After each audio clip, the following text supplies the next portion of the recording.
welcome back to another episode at Consciously Evolving Enterprises. Hopefully this one gets you guys entertained and a bit spooked. As always, I am your host, Mr. Ryan Dylan Brasington, and I will tell this story as dramatically and engaging as possible. As always, this is an unscripted story as it is told from personal experiences, so excuse any wording or mishaps. Yeah, here we go. All right, ladies and gentlemen. So this story is about young Dylan back in his dating days. On the dance floor, you know how it goes. Anyways, getting his boogie down on the dance floor. Anyway, meets one girl. He pays a little bit of interest to him. She invites him back to her place. Anyways, thinking, oh, this doesn't happen often. Anyways, gets back to her and she's got another three flatmates that are all up, willing to entertain.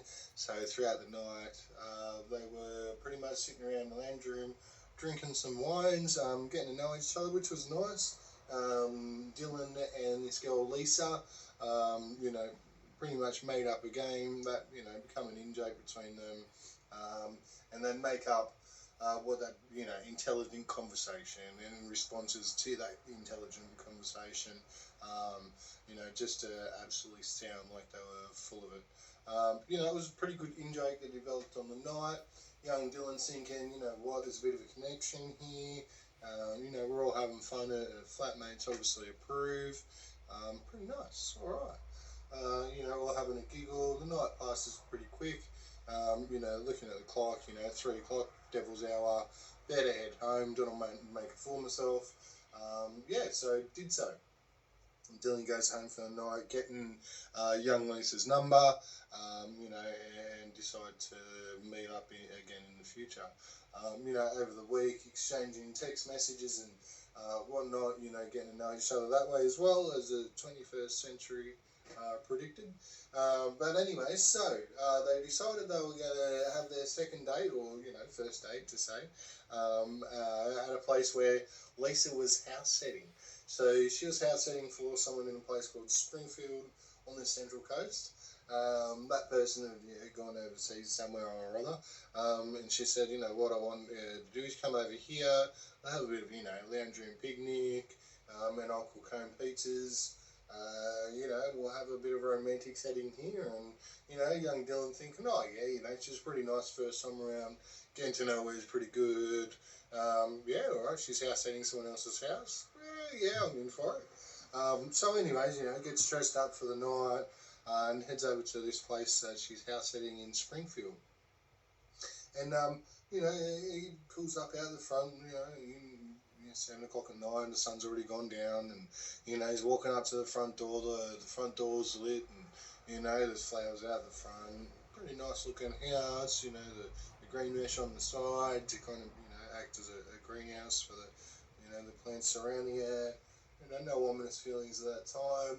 Anyway, gets up to the front door, and the door knocker at the front of the door, just, looking at that, just kind of, ooh, that's not what I want to knock, As he's looking at it, he's just thinking, I don't know, that's a bit strange, Anyway, so he does the old tap on the door, 1, 2, 3, 4, 1, 2, 3, 4. The door slowly opens, saying, Lisa, they'd agree. And Dylan's got flowers in hand and a bottle of wine to go, as you do on these dates. Hands her the flowers, gives her a hug on the shoulders. Now, as he's handing the flowers and she's kind of holding them and giving him a hug, he's looked over the shoulder and he's looking through the lounge room and in the reflection of the glass, the window there. Now, the glass window was a tinted window, so it was more reflective at night. And, he's seeing a man in the reflection standing in the lounge room in denim jeans, a black shirt, and clearly a bald head. And, he's gone to focus, blink, blink, blink, blink, and there was nothing there. And you sort of, that was a bit spooky. Far out. Anyways, there's no one there, is there? No. Anyways, take a couple of steps in, and she says, I'm house sitting for this guy. He's gone, on holidays over somewhere or other. I've cooked us pizzas, and I said, make sure, make sure that, oh, got no garlic in it, no allergy to garlic, etc. Yep, she'd already made sure, as they'd been texting throughout the week. Anyway, so they decide, while the pizzas are cooking, they're going to sit down in the lounge room, have cheese and crackers, all the rest of it. And, they're getting to know each other over the coffee table, having a laugh and a giggle and a bit of a flirt, touch on the elbow, and, blink of the eyelids here, and, Dylan thinking, oh, you're going all right again. This isn't too bad, And they start their game again, having a giggle back and forth about the, nonsense of intelligent conversation. Out the corner of Dylan's eye, he kind of, gets a glance in this reflection again. And he's kind of, looking at it, like, straight on now. He's looking at it, and he's blinking his eyes twice, and he can see in the reflection what would be behind him is a man in denim jeans, blue denim jeans, and a black shirt and a bald head. And he's blinking his eyes, and it's still there. And he's kind of, as he scanned around this person that's standing there, he's kind of focused on these eyes, and you can't see any eyes there. And as much as his eyes are trying to focus, he just couldn't see any eyes. And he could only describe what he could see as black holes, and he couldn't see that, even that. It's like his eyes weren't allowing him to focus on that spot, and he's blinked his eyes 2 or 3 times, and and then, in that nervousness, shit, maybe he is behind me, had that glance behind him, whoa, had a look around the lounge room, and there's no one there. And mind you, Lisa's sitting in front of him thinking, what are you looking at? Is there a fly or something around the room? What? Anyway, he's kind of like, ooh, rubbing his chest, going, that was a bit spooky. That was right there. Could see it, blink twice, 3 times, and it's still there.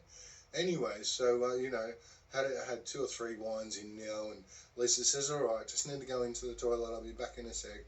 She goes into the toilet, taking a couple of seconds, and thinks, all right, scratching his back, thinking, oh, this is a first, definitely, eyes wide open as he's looking around the room, and his eyes are drawn to the curtain that was a drawer curtain between the lounge room and the kitchen, and he can kind of, feel that something's over there watching him from behind this curtain. He's looking at it directly on, and he's like, no, I can't see anything there. I can't see anything.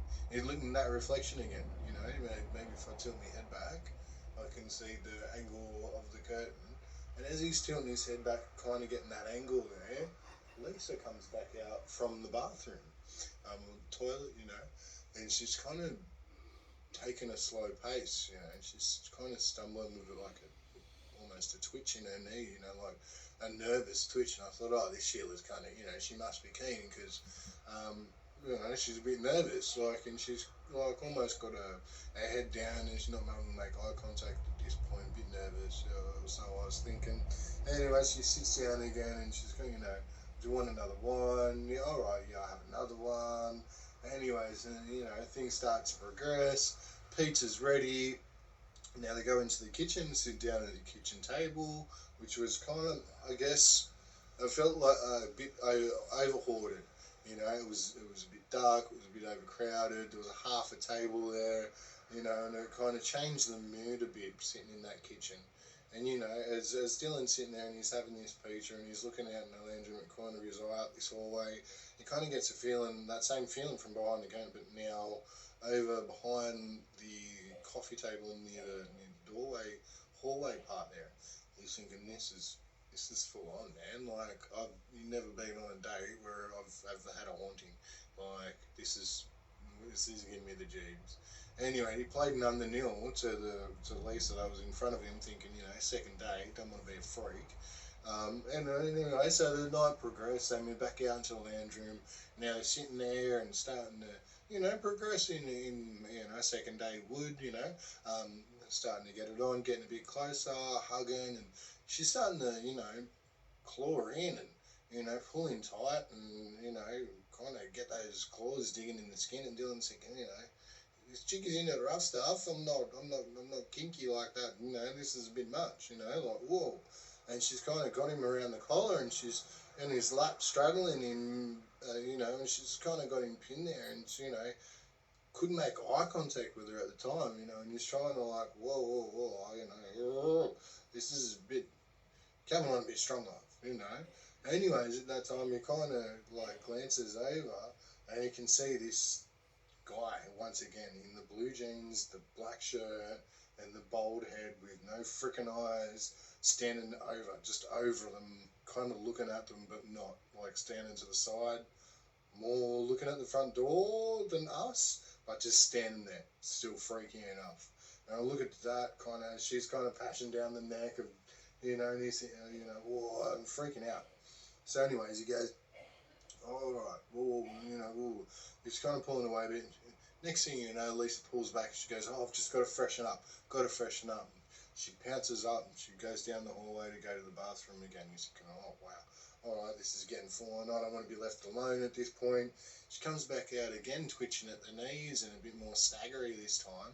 And again with the head down, and this time the head was a bit twitchy too. And Dylan's looking at her going, all right, she's either had too much to drink or something ominous is happening right now. And again, she, you know, sits down in front of him. And this time he's a bit standoffish. She's like, oh, you know, I don't know where I want to go with this. Anyway, so she kind of sits down, you know, do you want another drink? Like, is she staring up and around the room? No, I'm all right, actually, I've got to drive, so I don't really want another one. Oh, hold on before you go, I've just got to go to the bathroom again. And I went, like, that is odd. All right, you know, so Dylan's thinking to himself, yeah, odd situation now, all right. You know, and he's looking around the room again, he's thinking, this guy's going to pop up again. And, you know, he's looking around, eyes wide open, and looks over now to Lisa coming back out of this doorway. And again, she's now looking even more twitchy and more ragged and like either too pissed or just a bit too beyond it. You know, so Dylan's kind of, you know, putting the hands up at this point, going like, I'm just going to leave. You know, at that point, she's like, yeah, all right then. Yeah, if you want to leave, okay. Yeah, that's nice, okay. And he's kind of like, all right, gonna bail. Didn't even like want a hug from her. Anyways, and as he's gone, you know, he's got up again, going to do that slight puddle over the shoulder, you know, hug goodbye. He's now looked straight up, and what he can see standing behind her is that same guy in the jeans, in the black shirt, with the bald head, no freaking eyes, like fuzzy fuzzballs looking at him, just standing there staring at the same spot he was when they were down on the floor pashing out. And Dylan's looked straight at this thing, whatever it was, looked at it and just backed away and gone, yep, thank you, have a nice night. Door shuts in front of him as he's still walking backways, and then arachnophobe attack. That's it. Like chills all over as he's washing his shoulders, brushing his shoulders down with his arms, trying to wash away whatever energy it was. As his, you know, knees are coming up in the air like there's ants crawling over his feet, and he's brushing them off. Absolute, yeah, just freak out. Just jumped in his car. You know, drove off, got a text message, you know, 15, 20 minutes later. Thanks for the company tonight. I really hope that you have a good life, and, yeah, enjoy your future type thing. So Dylan just went, yeah, all right, thank you very much, and I'll see you when I'm looking at you. And that was the end of that story. So thank you, ladies and gentlemen, for listening once again. Please like, give feedback, whatever you wish. Thanks.